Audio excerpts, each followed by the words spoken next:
بھی قریب قریب ہے سواری پر، پیچھے دیکھا تو ایک دشمن آ رہا ہے جس کا نام تھا ابن سراقہ، یہ بعد میں مسلمان ہو گیا، ابن سراقہ۔ تو صدیق اکبر رضی اللہ تعالی عنہ نے اللہ کے رسول صلی اللہ علیہ وسلم سے فرمایا کہ اللہ کے رسول صلی اللہ علیہ وسلم دشمن قریب آیا۔ پھر کہا دشمن قریب آیا، رسول اللہ صلی اللہ علیہ وسلم نے فرمایا لا تحزن ان اللہ معنا، فکر نہ کر اللہ ہمارے ساتھ۔ پھر وہ قریب ہوا، جب قریب ہوا تو صدیق اکبر رضی اللہ تعالیٰ عنہ نے فرمایا اللہ کے رسول صلی اللہ علیہ وسلم بہت ہی قریب ہوا۔ جب اللہ کے رسول صلی اللہ علیہ وسلم پیچھے زمین دیکھا تو بالکل قریب تھا، تو رسول اللہ صلی اللہ علیہ وسلم نے زمین سے کہا اللہ کے حکم سے اس کو پکڑ لو، خذی ہے، پکڑ لیا، ایک دفعہ پکڑ لیا، دوسری دفعہ پکڑ لیا، پھر وہ التجا کرتا ہے، پھر التجا کرتا ہے اللہ کے رسول صلی اللہ علیہ وسلم سے کہ پھر میں کسی کو بتاؤں گا نہیں، میرا وعدہ ہے۔ کافر وعدہ کرتا ہے، غیر مسلم وعدہ کرتا ہے، نبی کے ساتھ وہ نبھا رہا ہے، اور آج ہم وعدہ کرتے ہیں تو نبھا نہیں رہا ہے، ہم مسلمان ہیں، لیکن اسی وعدے کے مطابق وہ وہیں سے واپس ہوا، اور اس کو راستے میں جو بھی ملتا تھا کہ اس طرف نبی اور صدیق ہے، فرمایا کوئی نہیں ہے، چلے جاؤ واپس کر لیں۔ اور اللہ کے رسول صلی اللہ علیہ وسلم جب اس سے وعدہ لیتا ہے، وہ وعدہ کرتا ہے، جا کے فرمایا جاؤ ابن سراقہ، ایک وقت آئے گا کہ تیرے ہاتھ میں کسرا کے کنگن ہوں گے سونے کے۔ نبی نے اس موقع پر یہ کہہ دیا بات۔ اب یہ بات روا دوا ہے، اللہ کے رسول صلی اللہ علیہ وسلم نے حکم دیا زمین کو کہ اس کو چھوڑ دو، گھوڑے سمیت چھوڑ دیا، وہ چلا گیا واپس۔ سرکار مدینہ صلی اللہ علیہ وسلم چلے گئے، پہنچ گئے جی کہاں؟ محلہ قباء۔ یہ ہجرت کا سفر ہے۔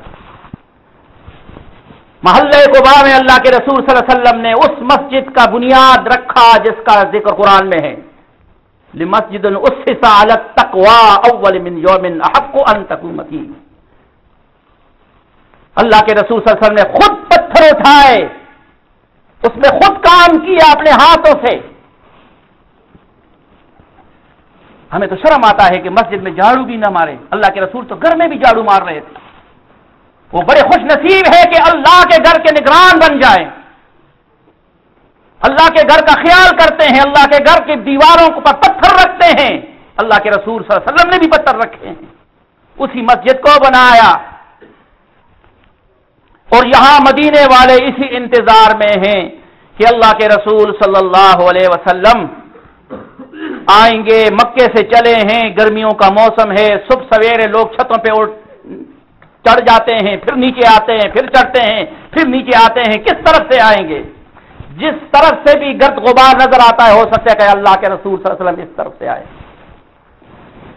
محلہ قباء میں مسجد قباء اللہ کے رسول صلی اللہ علیہ وسلم نے بنیاد رکھی، بنا دیا، اور وہ ایسی مسجد تھی تقویٰ کے نام سے۔ اللہ کے رسول صلی اللہ علیہ وسلم نے فرمایا کہ یہاں کوئی بھی آ کے 2 رکعت نماز پڑھے گا، نماز ایک پڑھے گا، اس کو عمرے کا ثواب ملے گا۔ پھر وہاں سے جب واپسی روانگی ہوئی تو راستے میں جمعے کا وقت ہے، پہنچتے پہنچتے یہاں آتے جمعے کا وقت ہے، تو ایک جگہ قیام کیا، جمعے کا وقت ہے، اللہ کے رسول صلی اللہ علیہ وسلم نے وہاں جمعے کا اہتمام فرمایا اور جمعہ کی نماز پڑھائی، اور اس مسجد کا نام بھی مسجد جمعہ ہے۔ حاجی صاحبان جو حج پہ گئے ان کو معلوم ہے، جس طرح قبلہ کا حکم آیا اس مسجد میں تو اس کا نام ہے مسجد قبلتین، 2 قبلوں والی مسجد، 2 محراب اس میں بنے ہیں، تو اسی طرح اس کا نام ہے مسجد جمعہ۔ پھر یہاں ہر کوئی انتظار میں ہے کہ اللہ کا نبی میرے گھر میں آج مہمان بنیں گے۔ ہر صحابی یہ چاہتا ہے کہ اللہ کے رسول صلی اللہ علیہ وسلم میرے گھر کے مہمان ہوں گے، ہر کسی کی یہ حسرت ہے۔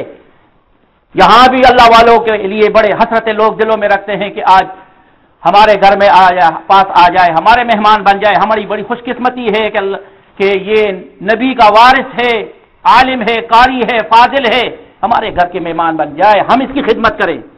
دنیا میں ہے لوگ اس طرح، تو ہر کسی کے دل میں یہ تمنا تھی، لیکن رب کا یہ فیصلہ تھا کہ میرا محبوب آپ کس کے گھر جائے گا؟ تو تو حضرت ایوب انصاری رضی اللہ تعالی عنہ، جس کا 2 منزلہ اس زمانے میں رہائش تھا، رسول اکرم صلی اللہ علیہ وسلم کے سامنے جو بھی آتے اسے کہا اللہ کے رسول آج ہمارے مہمان ہوں، فرمایا یہ بات مجھ پہ نہیں ہے، یہ آج میری اونٹنی پہ چھوڑ دو، میری ناکہ پہ چھوڑ دو، میری اونٹنی جہاں جائے گی بیٹھے گی میں آج اس کے گھر میں مانگوں۔ اونٹنی جاتی جاتی جاتی ابو ایوب انصاری رضی اللہ تعالیٰ عنہ کے گھر کے قریب پہنچ گئی، وہاں بیٹھ گئی۔ جنہوں نے پروگرام بنایا تھے اس زمانے میں جو کھانے پینے کی چیزیں تھی، کھجور تو عام تھی اور تو کوئی ایسی چیز نہیں تھی، لیکن اللہ کے رسول صلی اللہ علیہ وسلم کی اونٹنی اللہ کے حکم سے وہاں بیٹھ گئی جہاں سے ایوب انصاری کے گھر میں 3 دن کا ہی فاقہ ہے، اور اللہ کا نبی صلی اللہ علیہ وسلم ان کا مہمان ہے۔ عزیز دوستو، مدینہ منورہ کی بچیاں اسی انتظار میں چھتوں پہ چڑھتی ہے اللہ کے رسول صلی اللہ علیہ وسلم کس طرف سے آئیں گے، صبح اٹھتی اور چلی جاتی، دیکھا کہ وداع پہاڑ جو ہے، وداع مدینہ منورہ میں وداع پہاڑ اس کو کہتے ہیں کہ مدینہ منورہ کے لوگ جن کے پاس کوئی مہمان آتے تھے تو مہمان کے ساتھ وہاں تک چل کر اس پہاڑ تک اس کے ساتھ السلام علیکم ورحمۃ اللہ، الوداع، خدا حافظ وہاں کہتے تھے، تو اس وجہ سے اس پہاڑ کا نام وداع پڑ گیا تھا۔ ہمارے اور آپ کے پاس جب مہمان آ جائے بس دروازے سے یوں ٹھکا دے دیا کہ بس یہ اپنا کام کرے، ہم اپنا کام کرتے ہیں، اور مہمان کسی کے گھر میں آتا ہے تو مہمان سے پہلے اللہ وہ رزق پہنچا دیتا ہے، مہمان کی وجہ سے ان کو بھی بہت کچھ مل جاتا ہے، لیکن یہ یقین ہونا چاہیے۔ یقین کہاں سے ہم لائیں گے؟ وہ تو یقین کرنے والے تھے۔ وہ بچیاں ہاتھوں میں ہاتھ دے کر، اور چھوٹی چھوٹی بچیاں ہیں، 10 سال کی ہے، 12 سال کی ہے، 8 سال کی ہے، جب وداع پہاڑوں کی طرف سے مٹی اڑتے ہوئے دیکھا کہ اللہ کے رسول صلی اللہ علیہ وسلم وداع پہاڑوں کی طرف سے آ رہے ہیں، تو بچیوں کی زبان پہ وہ اشعار آئے، وہ گا رہی ہے، یہاں تو گانے گاتے ہیں، وہ بھی اشعار گاتے ہیں، یہاں بھی لوگ ایسے ہیں خوشیوں میں بہت کچھ کرتا ہے، اللہ کا شکر نہیں ادا کرتا، مراسیوں کو بلا لیتا ہے، ڈول بجاتا ہے کہ شیطان خوش ہو جائے، پھر اس کا نتیجہ بھی بہت جلدی نکل آ جاتا ہے۔ جب خوشی آ جائے تو اللہ کا شکر ادا کرو، 2 رکعت نماز نوافل شکرانے کی پڑھو، خالق کائنات تیرا لاکھ لاکھ شکر ہے تو نے ہمیں یہ خوشی دے دی۔ وہ بچیاں خوشی کے بارے ہاتھوں میں ہاتھ ڈال کر اشعار گا رہے ہیں۔ طلع البدر علینا من ثانیۃ الوداع وجب شکر علینا ما دعا للہ داعی ایھا المبعوث فینا جئت بالامر المطاع۔ وہ بچیاں ہاتھوں میں ہاتھ ڈال کر نبی کو دیکھ کر خوشی سے مسرت سے کہہ رہی ہے طلع البدر علینا من ثانیۃ الوداع وجب شکر علینا ما دعا للہ داعی ایھا المبعوث فینا جئت بالامر المطاع۔ فرمایا لاکھ لاکھ شکر ہے اس رب کا، ہم نے یہ دیکھا کہ ہمیشہ چاند اس طرف سے نظر آتا تھا، لیکن آج تو چاند وداع پہاڑوں کی طرف سے آ رہا ہے، نبی کی طرف اشارہ کر رہا ہے۔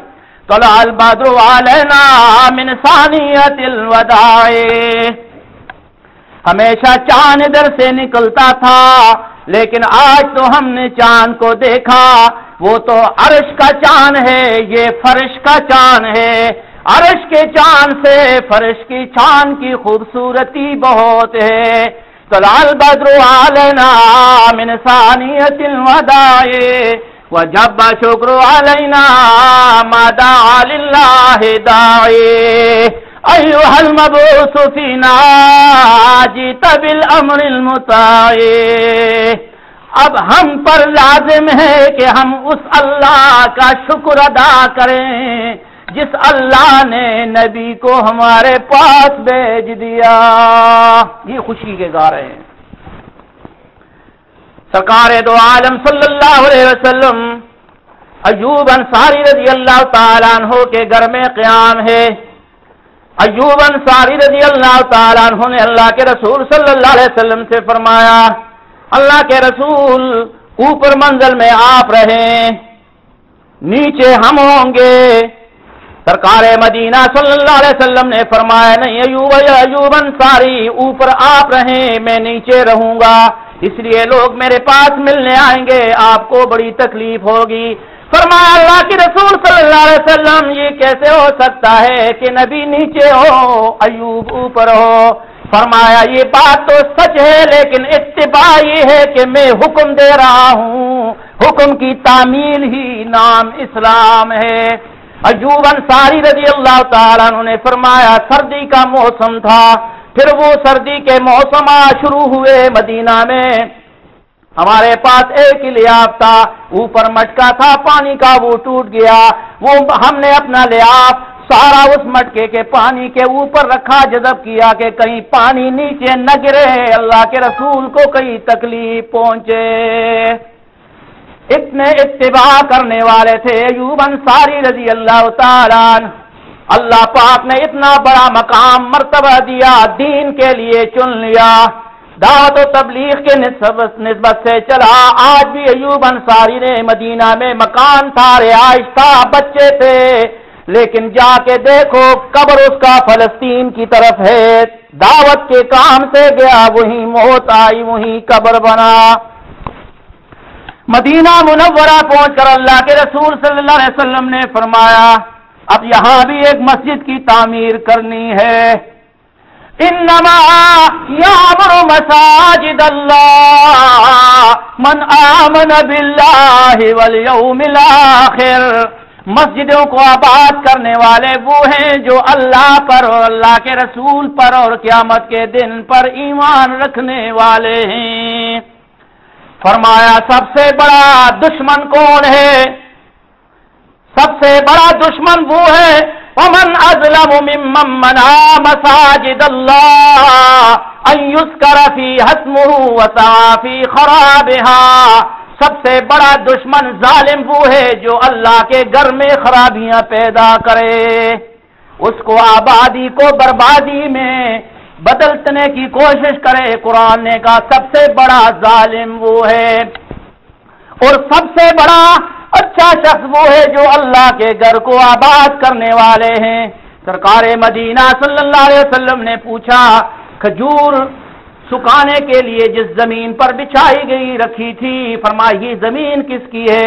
فرمایا یہ دو بچے ہیں یتیم، سہل اور سہیل اس کا نام ہے. یہ دو بچے ہیں یتیم، سہل اور سہیل اس کا نام ہے. اللہ کے رسول صلی اللہ علیہ وسلم نے فرمایا بچوں تم یتیم ہو، یہ زمین آپ کی ملکیت میں. فرمایا اللہ کے رسول میری ملکیت میں ہے. اللہ کے رسول نے فرمایا کتنا پیسہ چاہیے دے دوں؟ فرمایا اللہ کے رسول صلی اللہ علیہ وسلم اس سے بڑی خوش قسمتی میری کیا ہو سکتی ہے کہ ہماری زمین کو اللہ کا گھر بنایا جائے. فرمایا بیٹا بات تو صحیح، لیکن اللہ کے نبی تمہیں کچھ دینا چاہتا ہے، لے لو، اجر تو تمہیں نیت پر ملے گا، ثواب بھی ملے گا، تم بھی یتیم ہو. پھر اسی جگہ پر اللہ کے رسول صلی اللہ علیہ وسلم نے مسجد نبوی کی بنیاد رکھی، اسی جگہ پر.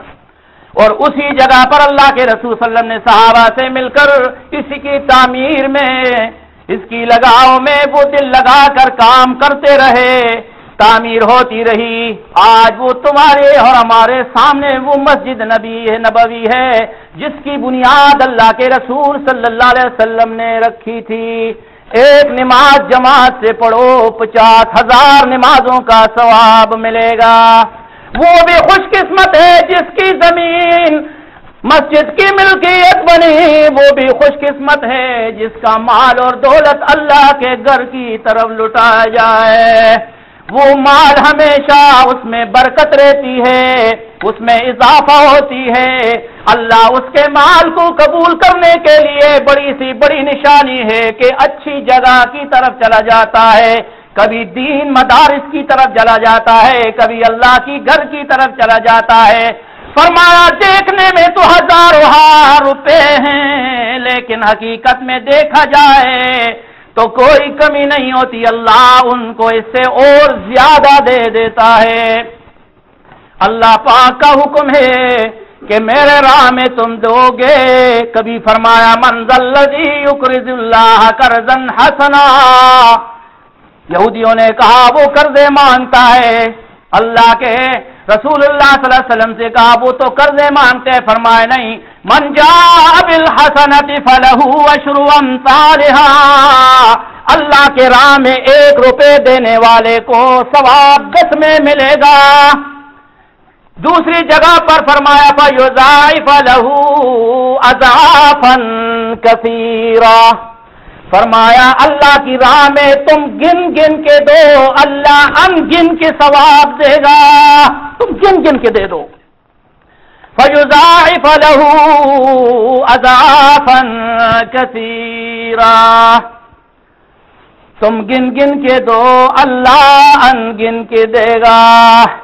مسجد نبوی تعمیر ہوئی، چھوٹی سی مسجد بن گئی، اللہ کے رسول صلی اللہ علیہ وسلم نے اس کے اوپر کھجوروں کی ٹہنی کے چھت لگا دیے، اور ایک تھم تھا کھجور کا جس کے ساتھ رسول اللہ صلی اللہ علیہ وسلم کھڑے ہو کر خطبہ ارشاد فرمایا کرتے تھے۔ یہ ہاتھ میں پکڑتے ہیں نا، اس طرف آتا ہوں۔ سرکار دو عالم صلی اللہ علیہ وسلم کے پاس ایک خاتون آئی، فرمایا اللہ کے رسول اگر آپ اجازت دے تو ہم آپ کے لیے ممبر بنا دیں۔ سرکار مدینہ صلی اللہ علیہ وسلم نے فرمایا ہاں اجازت ہے، ممبر بنا دیا۔ جب ممبر بنا دیا تو اب اس کھجور کی تھم جو سوکھی ہوئی ہے اس کے ساتھ رسول اللہ جب خطبہ دے رہے تھے ٹیک لگا کے اب اس سے ہٹ کے اس پر آ گئے۔ جب پہلا خطبے کے لیے رسول اللہ صلی اللہ علیہ وسلم کھڑے ہوئے تو وہ سوکھی ہوئی تھم ایسی رونے لگی جس طرح بچہ روتا ہے۔ صحابہ نے کہا ہم نے سب نے وہ سسکیاں سن لی۔ سرکار مدینہ صلی اللہ علیہ وسلم ممبر سے اترے، اس تھم کو سینے سے یوں لگایا، اس کے اوپر ہاتھ پھیرا جس طرح کوئی اپنے بچے کے سر پہ ہاتھ پھیر کے سینے سے لگاتا ہے۔ پھر اس کی سسکیاں اس طرح خاموش ہو گئی۔ سرکار مدینہ صلی اللہ علیہ وسلم نے فرمایا اب بتاؤ کہ تمہیں کیا مرضی ہے، تمہارے ساتھ کیا کروں؟ چاہیے تو ایسی جگہ پہ دفناؤں کہ قیامت تک کھجوریں دیتی رہیں، یا کہے کہ میں زمین میں دفنا دوں کہ تو سیدھا جنت میں چلے جائے، وہاں کھجوریں ہوں گے۔ انہوں نے اس کی ترجیح دی، اللہ کے رسول صلی اللہ علیہ وسلم کے حکم کے مطابق پھر اسے دفنا گیا۔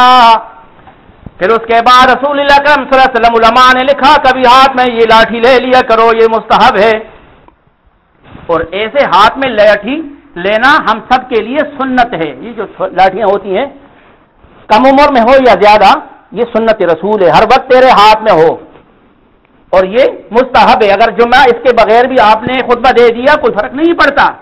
یہاں بات وہاں سے یہ چلی کہ جب اس تھم کے ساتھ ٹیک لگائے تو علماء نے کہا آپ ٹیک کے بجائے یہ لاٹھی ان کو ہاتھ میں دے دو، اور آپ نے تو اتنی بڑی لاٹھی دے دیا سب حضرت کو کہ مجھ سے کوئی پوچھتے آپ نے، میں نے کہا یار تھوڑا انشاءاللہ حضرت سمجھتے ہیں نا، میں نے کہا بس اس کے ہاتھ میں یہ اچھا لگ رہا ہے، لاٹھی تو بڑی مضبوط ہے لیکن اللہ کی لاٹھی بڑی بے آواز ہے۔ اللہ تبارک و تعالیٰ یہ عمل بھی قبول فرمائے، ایک عشق ہے، دل کی حسرت ہے، اللہ قبول فرمائے۔ عزیز دوستو، اللہ کے رسول صلی اللہ علیہ وسلم نے مسجد نبوی بنائی چھوٹی جیسی، پھر جب اس کی توسیع کے لیے ضرورت پڑی تو رسول اکرم صلی اللہ علیہ وسلم نے ایک اعلان کیا صحابہ کی جماعت میں، فرمایا کہ تم میں سے کون ہے کہ جنت خریدنا چاہتا ہے، میدان میں آ جاؤ۔ وہ تو سب میدان میں آنے والے تھے لیکن سب سے پہلے عثمان ابن عفان رضی اللہ تعالیٰ عنہ کھڑے ہوئے، فرمایا اللہ کے رسول صلی اللہ علیہ وسلم جتنی زمین چاہیے مسجد کے لیے لے لو، خرچہ عثمان دے گا۔ مسجدیں کے لیے جگہ خریدنے کے لیے یہ جنت میں مکان خرید رہے ہو تو یہ نیک پیسوں سے حلال پیسوں سے خریدیا جاتا ہے، حرام پیسے ادھر آتے ہی نہیں، حرام پیسے شراب و کبابوں میں جاتا ہے، کبھی یہ تصور نہ کرو۔ آپ کہیں گے بھائی بڑا امیر آدمی ہے، بڑا مالدار آدمی ہے، ان کے تو اتنے